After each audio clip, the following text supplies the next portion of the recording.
வணக்கம்.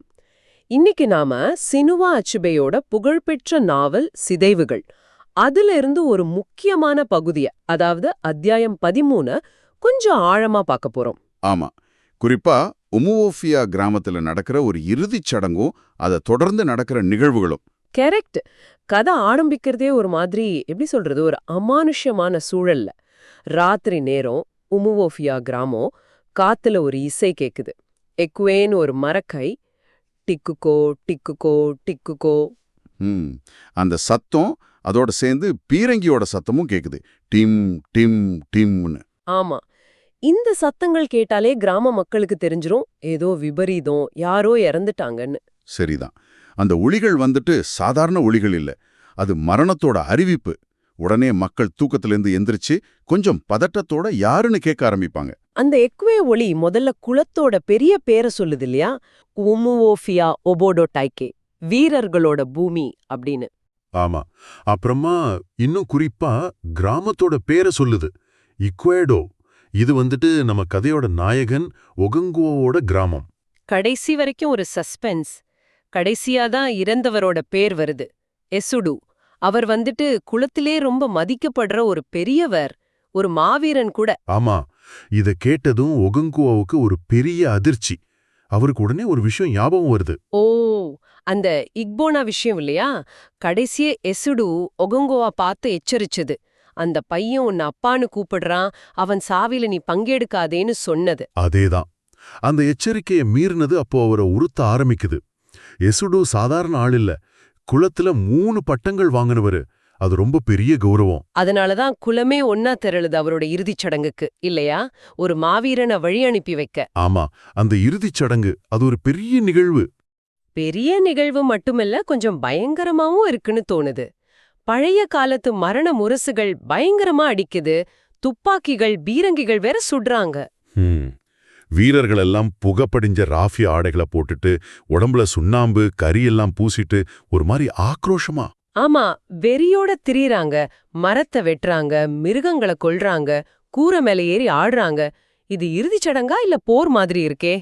ஒரு வீரனோட இறுதிச் சடங்கு அப்படிதான் இருக்கும். அவரோட வீரத்தை வலிமையை கொண்டாடுற மாதிரி. ஆனா இதுக்கு நடுவுல இன்னும் சில முக்கியமான விஷயங்களும் நடக்குது.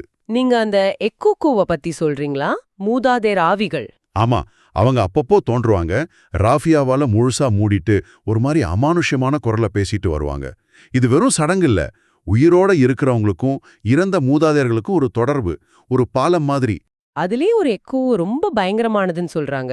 சவப்பெட்டி மாதிரி வடிவத்துல கையில ஒரு கூட தண்ணியோட வருமா? ஆமா. அது வந்தாலே ஒரு கெட்ட வாசனை அடிக்கும். கூட்டமே அமைதியாயிடும். அது எசுடு கிட்ட பேசுறது ரொம்ப முக்கியமானது. என்ன சொல்லுது? நீ முன்னாடி எப்படி வந்தியோ அப்படியே திரும்ப வான்னு சொல்லுது. அதாவது நீ நல்லா வாழ்ந்த, நிறைவா வாழ்ந்த, அதனால இப்படியே திரும்ப பிறந்து வான்னு சொல்ற மாதிரி. கரெக்ட். இது அவங்களோட வாழ்க்கை மறுபிறவி பத்தின நம்பிக்கையே காட்டுது. எசுடுவோட வாழ்க்கை ஒரு முழுமையான வாழ்க்கையை அவங்க பாக்குறாங்க. ஆனா இந்த கொண்டாட்டம், இந்த சடங்குகள்லாம் போயிட்டு இருக்கும்போது திடீர்னு ஒரு பயங்கரம் நடக்குது. ஆமா. இருட்டு ஆரம்பிக்கும் போது அந்த முரசுகளும் துப்பாக்கிச்சூடும் உச்சத்துக்கு போற நேரத்துல திடீர்னு ஒரு அலறல் சத்தம். கூட்டம் அப்படியே நிக்குது. என்ன நடந்துச்சுன்னு பார்த்தா, ஐயோ, ஒகங்குவோவோட துப்பாக்கி எதிர்பாராம வெடிச்சிருது. அதுல அந்த சிதறன ஒரு இரும்பு துண்டு நேரா போய் எஸ்டோவோட 16 வயசு பையனோட இதயத்துல பாஞ்சு அவன் அக்கையே செத்து போயிடுறான். நினைச்சு பார்க்கவே முடியல. என்ன ஒரு சோகம். இது வந்துட்டு குலத்துல ஒரு பெரிய குற்றம். ஒரு குலத்தவரையே கொல்றது, அதுவும் தற்செயலா நடந்தா கூட பூமி தேவிக்கு எதிரானது. இது தற்செயலா நடந்ததுனால இத பெண் குற்றம்னு சொல்றாங்க இல்லையா? ஆனாலும் தண்டனை ரொம்ப கடுமையா இருக்கு. ஆமா. தண்டனை என்னன்னா 7 வருஷம். 7 வருஷம் குலத்தை விட்டு ஊரை விட்டு வெளியே போகணும். 7 வருஷமா? ஒரு விபத்துக்கு போய் இவ்ளோ பெரிய தண்டனையா? இது கொஞ்சம் ஓவரா தெரியலையா? நமக்கு அப்படி தோணலாம். ஆனா அவங்களோட சமூக பார்வையில இது தனிப்பட்ட தப்பு மட்டும் இல்ல. இது சமுதாயத்தோட சமநிலைய, பூமி தேவியோட உறவை பாதிக்குது. அதனால அந்த குற்றத்துக்கு பரிகாரம் செஞ்சே ஆகணும். அதனாலதான் ஒகங்கோ அந்த ராத்திரியோட ராத்திரியா குடும்பத்தோட கிளம்பி அவரோட தாய் நிலமான பாண்டாவுக்கு போயிடுறாரு. ஆமா. தப்பிச்சு போறாரு. ஒபேரிக்கா மாதிரி நண்பர்கள் உதவி செய்றாங்க. ஆனா அடுத்த நாள் காலையில நடக்கிறது இன்னும் அதிர்ச்சியா இருக்கு. எசுடுவோட சொந்தக்காரங்க போர் வீரர்கள் மாதிரி வந்து ஒகங்கோவோட வீடு வாசல் எல்லாத்தையும் இடிச்சு தீ வச்சு ஆடு மாடுகளை கொன்னு. களஞ்சியத்தை அழிச்சு. ஆமா. இது என்ன கொடுமை, அவரோட நண்பர் ஓபியரிகா கூட இதுல கலந்துக்கிறாரே. இது பழிவாங்கல் மாதிரி இல்லையா? இல்ல, அதுதான் இங்க நம்ம புரிஞ்சிக்க வேண்டிய முக்கியமான விஷயம். இது பழிவாங்கல் இல்ல, இது பூமி தேவியோட நீதியே நிலைநாட்டுற ஒரு சடங்கு. ஒகோங்குவோட தப்பால அசுத்தமான அந்த நிலத்தை சுத்தப்படுத்துறாங்க. ஓ, அப்போ ஓபியரிகா செய்யறது அவரோட கடமை. நண்பனா இருந்தாலும் குலத்தோட சட்டத்தை மதிக்கணும். கரெக்டா சொன்னீங்க. தனிப்பட்ட உணர்வுகளை விட குலத்தோட சட்டம், ஆன்மீக தூய்மை தான் அவங்களுக்கு முக்கியம். இது அவங்க செய்ய வேண்டிய கடமை. அவங்களுக்கு ஒகோங்குவோ மேல கோபம் இல்ல, ஆனா சட்டத்தை நிறைவேற்றணும். இதுக்கப்புறம் ஓபியரிகா இதை பத்தி யோசிக்கிறார் இல்லையா? எதுக்கு இவ்ளோ பெரிய தண்டனை, தற்செயலா நடந்த ஒண்ணுக்கு ஏன் இப்படின்னு. ஆமா, அவர் மனசுக்குள்ள ஒரு கேள்வி வருது. இரட்டை குழந்தைகளை கொல்றது மாதிரி குலத்துல இருக்கிற மத்த கடுமையான சட்டங்களை பத்தியும் யோசிக்கிறாரு. அந்த தனி மனுஷனுக்கும் சமூகத்துக்கும் நடுவுல இருக்கிற சிக்கல் அவர் உணர்றாரு. ஆனாலும் அந்த குலத்தோட நம்பிக்கை ரொம்ப ஆழமா இருக்கு. ஒரு விரல் எண்ணெய கொண்டு வந்தா அது மத்த விரலையும் அசுத்தப்படுத்தும் மாதிரி. சரிதான். ஒருத்தரோட தப்பு சரி செய்யப்படலன்னா அது மொத்த சமூகத்தையும் பாதிக்கும்னு நம்புறாங்க.